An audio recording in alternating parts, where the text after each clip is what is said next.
ગુજરાતની toughest exam છે ગુજરાત સેવા આયોગ, જે તમે ઇન્ટરવ્યુ આપીને આવ્યા છો.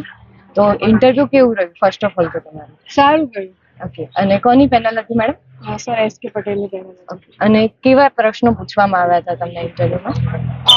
મારા જે એજ્યુકેશન બેકગ્રાઉન્ડ છે એના પર પ્રશ્નો હતા, હોબી પર હતા, અને થોડું કરંટ અફેર જેમ કે ડોનાલ્ડ ટ્રમ્પ ને એવું બધું. અને બીજી વસ્તુ એ છે કે તમે પ્રિલિમ અને મેન્સ ક્લિયર કરીને ઇન્ટરવ્યુ આપ્યું છે ગુજરાતની ટફેસ્ટ એક્ઝામનું, તો તમે પ્રિલિમ અને મેન્સની સ્ટ્રેટેજી શું હતી?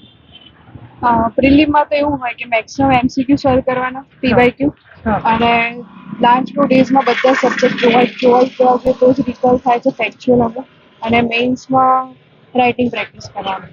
અને મોક ઇન્ટરવ્યુ આપ્યા હતા? હા, મેં મોક ઇન્ટરવ્યુ આપ્યા હતા. જે રિયલ ઇન્ટરવ્યુ છે અને મોક ઇન્ટરવ્યુ છે, બંનેમાં શું ડિફરન્સ છે?